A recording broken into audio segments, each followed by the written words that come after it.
Ngày xưa, ở một vương quốc xa xôi nào đó, có một phù thủy rất giỏi về phép thuật, kiến thức uyên bác và rất nghĩa hiệp tên là Merlin. Một hôm, ông tập hợp hết tất cả các hiệp sĩ của vương quốc lại tại vườn hoa trước lâu đài. Ông nói với các hiệp sĩ rằng sẽ có một cây cỏ 4 lá mọc trong vòng 7 ngày tới. Một số hiệp sĩ trầm trồ không hiểu. Ông nói đây là một cây cỏ 4 lá duy nhất trên đời, rất quý, mà nếu người nào có được nó thì sẽ có được món quà độc nhất vô nhị. Đó là sự may mắn vĩnh cửu.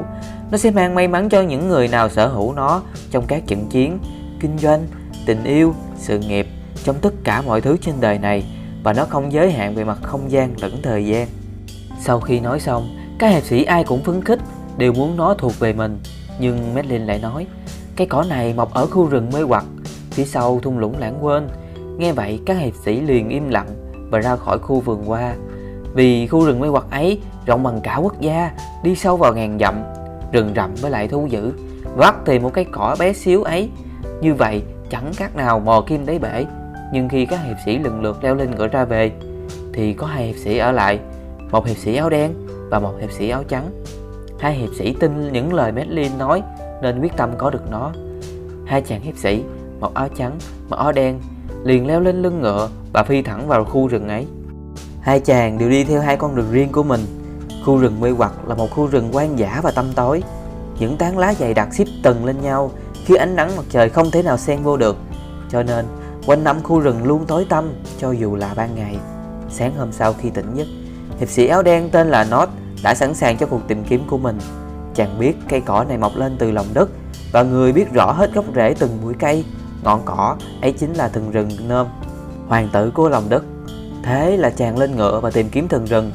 Gần hết một ngày thì chàng cũng tới nơi. Chàng hỏi thần rừng về rễ của cây cỏ 4 lá này. Thần rừng biết sức mạnh của cây cỏ 4 lá, nhưng chưa bao giờ thấy rễ của cây cỏ này hết, và cũng chưa thấy nó mọc trong khu rừng mê hoặc này. Nó không tin thần rừng nên tức giận bỏ đi.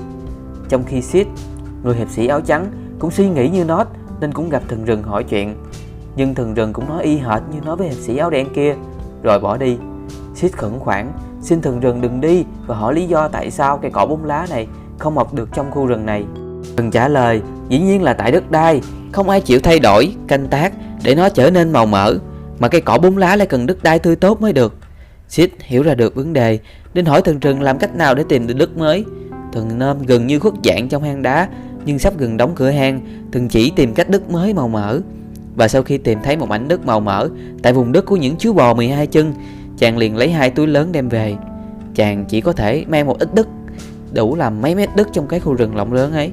Buổi sáng thứ tư, chàng hiệp sĩ áo đen bắt đầu một ngày mới trong tinh thần chẳng được lạc quan cho lắm. Sau 5-6 tiếng ròng rã trên lưng ngựa, chàng khát nước. Chàng ghé cái hồ gần đó, nhưng không ngờ gặp được bà chúa hồ, người mà tưới nước cho tất cả các ngóc ngách của khu rừng. Chàng hỏi bà, cây cỏ 4 lá này sẽ mọc ở đâu trong mấy ngày tới? Bà chúa cười và nói rằng không một cây cỏ 4 lá nào mọc ở đây được, vì cây cỏ 4 lá cần rất nhiều nước. Nó cần một nguồn suối luôn tuôn chảy để cung cấp nước cho nó. Nói xong, bà chúa hồ biến mất trong dòng nước. Nod nhận ra rằng may mắn không đứng về phía chàng, nên chàng phải đi tìm một người khác. Còn Sid, hiệp sĩ áo trắng, cũng đi kiếm nước cho đất, nên cũng tới hồ đó, cũng vô tình gặp được bà chúa hồ đó. Chàng không hỏi về cách kiếm cây cỏ 4 lá, mà chàng muốn giúp bà làm lưu thông hồ của bà. Nhưng bà phải cho chàng biết rằng một cây cỏ 4 lá cần biết bao nhiêu nước. Bà hơi bất ngờ, nhưng suy nghĩ một hồi lâu thì bà cũng đồng ý. Sau khi nghe vậy, chàng hiệp sĩ liền dùng thanh kiếm của mình tạo một dòng chảy đến khu đất của mình. Chàng rửa kiếm vui mừng nhìn dòng chảy do chính mình tạo ra. Sáng hôm sau, hiệp sĩ áo đen thức dậy với tâm trạng chán nản.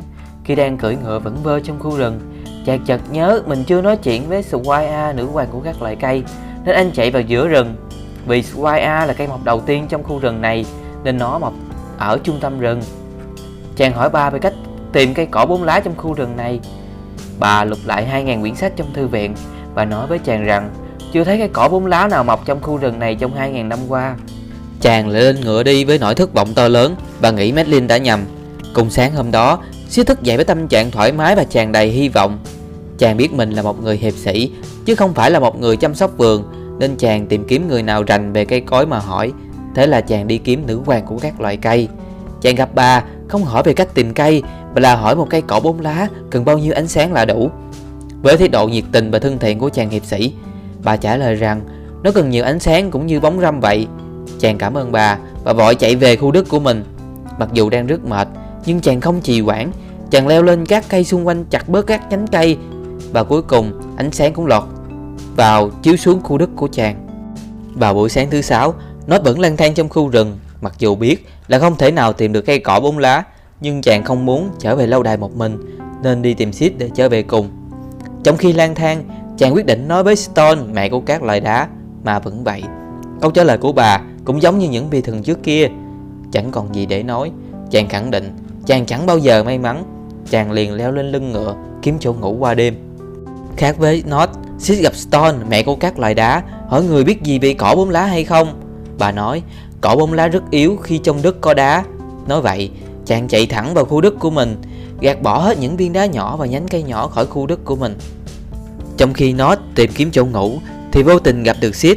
Hai người mừng rỡ hỏi han nhau về việc tìm kiếm cây cỏ 4 lá trong những ngày qua.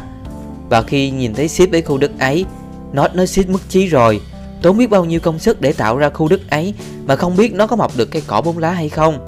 Sau khi nói hẹn ngày gặp lại, Nod vội vàng nhảy lên lưng ngựa và biến mất trong màn đêm.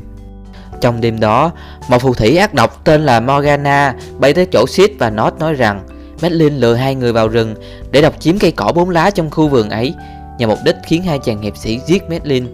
Sid thì không tin, còn Nod sau khi những gì đã trải qua nên Nod tin, nên lên ngựa chạy thẳng vào phía lâu đài.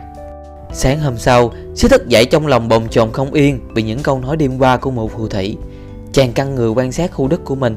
Khi trời gần tối thì bất chợt có một cơn gió lạnh thổi ngang qua. Thì ra là thần gió, chúa tể của số phận và sự may mắn xuất hiện. Sau đó, những hạt giống bay theo làn gió bay xuống khu đất của chàng. Và trong tích tắc, những hạt giống ấy nảy mầm rất nhanh, mọc ra các cây cỏ 4 lá thần kỳ. Chàng quỳ xuống tỏ lòng biết ơn. Những giọt nước mắt hạnh phúc cứ trào ra. Chàng cảm ơn thần gió. Thần gió đáp chàng không cần cảm ơn, vì mỗi năm thần gió đều mang những hạt may mắn ấy phân phát cho cả vùng, mà chỉ có chàng là tạo điều kiện cho nó nở. Chàng liền đem những cây cỏ 4 lá ấy về cho Madeline. Còn về phần Nod, sau khi trở về lâu đài thì thấy vườn hoa ấy bị lấp đầy gạch. Madeline biết Nod sẽ giết người nên mới làm vậy, để cho Nod biết rằng Madeline không lừa dối chàng. Và Nod xấu hổ lặng lẽ bỏ đi. Sid sau khi về gặp Madeline, Sid nhờ ông đem cây cỏ 4 lá này trao cho những người bất hạnh. Quá xúc động, ông ôm Sid thật chặt. Ông lấy thanh kiếm quý của mình trao tặng cho chàng. Sid đã đem may mắn của mình truyền đạt cho mọi người, vì ông đã tạo ra được may mắn và không cần giữ nó lại bên mình.